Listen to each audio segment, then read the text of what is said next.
நித்திய ஆவியினாலே தம்மை தாமே பழுதற்ற பலியாக தேவனுக்கு ஒப்பு கொடுத்த கிறிஸ்துவனுடைய இரத்தம் ஜீவனுள்ள தேவனுக்கு ஊழியம் செய்வதற்கு உங்கள் மனசாட்சியை செத்த கிரியைகளற சுத்திகரிப்பது எவ்வளவு நிச்சயம்.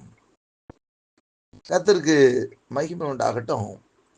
இங்கு இந்த வசனம் என்ன சொல்லுகிறது? நித்தியாவினாலே தம்மை தாமே பழுதற்ற பலியாக தேவனுக்கு ஒப்பு கொடுத்த கிறிஸ்துவனுடைய இரத்தம். நாம் கல்வாரி சிலுவையில் இயேசு நமக்காக இரத்தம் சிந்தினார் என்று சொல்லி நாம் தியானித்து வருகிறோம். அந்த இரத்தம் எதுக்கு சிந்தப்பட்டது அப்படின்னு பார்க்கும்போது இங்கே ஆண்டுடைய வசனம் சொல்லுகிறது, கிறிஸ்துவனுடைய இரத்தம் ஜீவனுள்ள தேவனுக்கு ஊழியம் செய்வதற்கு நம்முடைய மனசாட்சிகளை செத்த கிரியைகளற சுத்திகரிக்கிறதா இருக்கிறது. அதாவது ஆண்டவருடைய ராஜ்யத்தின் பணியை செய்யறதுக்கு, அவருடைய ஊழியத்தை செய்யறதுக்கு, அவருடைய நாமத்தை மகிமைப்படுத்துவதற்கு அது நம்முடைய மனசாட்சியை அது என்ன பண்ணுதுன்னா செத்த கிரியைகளற, அதாவது ஒன்றுத்துக்கும் உதவாத காரியங்களை எல்லாம் நம்மளை விட்டு விலக்கி நம்மளை சுத்திகரிக்கிறது என்று சொல்லப்படுகிறது. ஆண்டவருடைய ஊழியத்தை செய்யணும்னு சொன்னா நம்மகிட்ட செத்த கிரியைகள் இருக்கக்கூடாது. வேதம் சொல்லுகிறது, செத்த தைலக்காரனுடைய எல்லா தைலத்தை எல்லாத்தையும் அது கெடுத்து போடும் என்று சொல்லி வேதம் சொல்லுகிறது.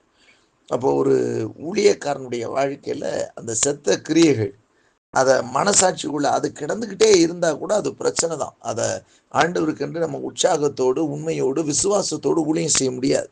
நமக்குள்ளே ஒரு நிச்சயம் இல்லாத ஒன்று இருக்குன்னு சொன்னா நம்ம எப்படி மற்றவங்களுக்கு சொல்ல முடியும்? செத்த கிரியைன்னு சொன்னா நம்ம பழைய முந்தின நடக்கைகள், முந்தைய காலங்களில் இருந்த சூழ்நிலைகள், நம்ம பாவ வாழ்க்கை, அதையெல்லாம் திரும்ப இன்னும் மன்னிக்கப்பட்ட ஒரு மனநிலையே வராமல் அது உள்ளே இருக்கிறது போலவே செத்த கிரியைகளை உள்ளே வச்சுக்கிட்டு அப்படியே அதை நினச்சிக்கிட்டே இருக்கும்போது நம்ம விசுவாசம் நமக்கே சரியாக இருக்காது. அப்போ நம்ம மற்றவங்களுக்கு ஆத்ம ஆதாயத்தை செய்யும்படியா மற்றவங்களுக்கு சத்தியத்தை சொல்வது என்பது அது ரொம்ப கடினமான ஒன்று. ஆகவே தான் இன்னைக்கு நிறைய பேரால் ஏன் சுவிசேஷம் சொல்ல முடியல அப்படின்னு கேட்டிங்கன்னா, இன்னும் அந்த மனசாட்சியில் அவங்க இன்னும் அந்த பரிசுத்தமாக்கப்பட்ட மனநிலைகள் வரவில்லை. நான் சுத்திகரிக்கப்பட்டிருக்கேன், இயேசு என்னுடைய பாவங்களை மன்னிச்சிருக்கிறாரு, இயேசு என்னை பரிசுத்தமாக்கி இருக்கிறார் என்கிற நம்பிக்கை இருதயத்தில் இன்னும் வராததுனால, மனசாட்சிக்குள்ள வராததுனால, அவங்க அந்த விசுவாசத்தினுடைய பூரண நிலையை அவர்கள் பெறாததுனால அவர்கள் இன்னும் அந்த துர்மனசாட்சியோட அந்த மனசாட்சியில ஒரு சுத்திகரிப்பு இல்லாம செத்த கிரியைகளோடவே இருக்கிறதுனால அங்க உயிரோட்டம் இல்லை. விசுவாசம் தான் ஜீவனை கொடுத்து விடுமே.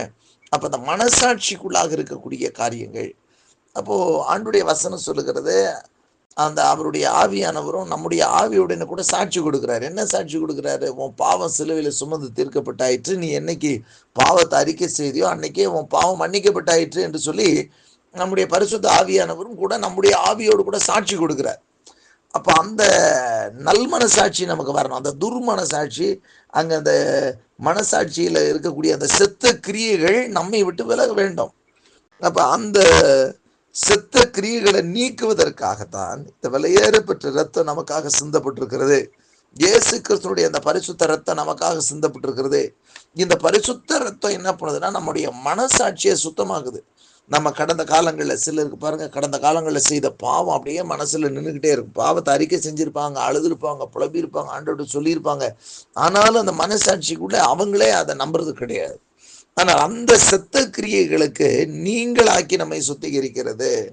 அப்ப கர்த்தருக்கு மகிமை உண்டாகட்டும். அந்த விலையேறப்பட்ட ரத்தத்துக்கு மேல உங்களுக்கு அந்த விசுவாசம் உண்டாயிட்டுன்னு சொன்னா, ஏன்னா அதுக்காக தான் கிறிஸ்துவனுடைய ரத்தமே ஜீவனுள்ள தேவனுக்கு ஊழியம் செய்வதற்கு அது நம்ம மனசாட்சிய செத்த கிரியைகளை எல்லாத்தையும் நீக்கி நம்ம சுத்திகரிக்கிறது.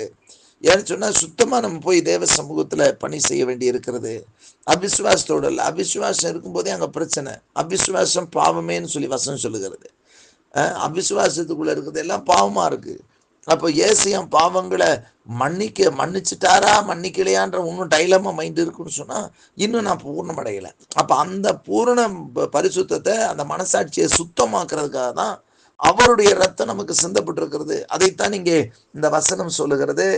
அங்கே கிறிஸ்துவினுடைய ரத்தம் ஜீவனுள்ள தேவனுக்கு ஊழியம் செய்வதற்கு உங்கள் மனசாட்சியை செத்த கிரியைகளற சுத்திகரிப்பது எவ்வளவு நிச்சயம். அப்ப நம்முடைய மனசாட்சியை இயேசுவோட ரத்தம் சுத்தமாக்குகிறது.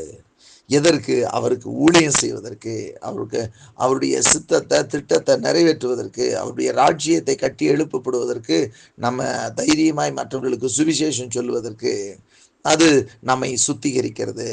அப்போ கர்த்தருக்கு மகிமை உண்டாகட்டும். இன்றைக்கு ஒருவேளை உங்களில் அப்படிப்பட்ட மனநிலைமைகள் இருக்குன்னு சொன்னால், இன்னும் நீங்கள் கடந்த காலங்களில் செய்த பாவங்கள் இன்னும் உறுத்திக்கிட்டே இருக்குன்னு சொன்னால், நீங்கள் பூரணமாய் விசுவாசிங்க. இயேசுவோட ரத்தம் உங்கள் பாவத்தை கழுவி இருக்கிறத நம்புங்க.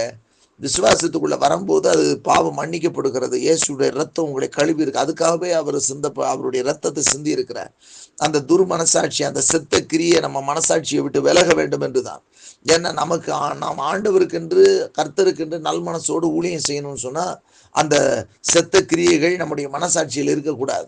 அவைகள் எல்லாம் முடிஞ்சு போச்சு. முடிஞ்சு போன ஒன்று இயேசுவின் ரத்தத்தினால அது கழுவப்பட்ட ஒன்று திரும்ப நம்ம பிடிச்சி உள்ள இழுத்து வச்சு கொண்டு இருக்கக்கூடாது. ஆகவே இயேசுடைய ரத்தம் உங்க மனசாட்சியை அது சுத்தமாக்குது.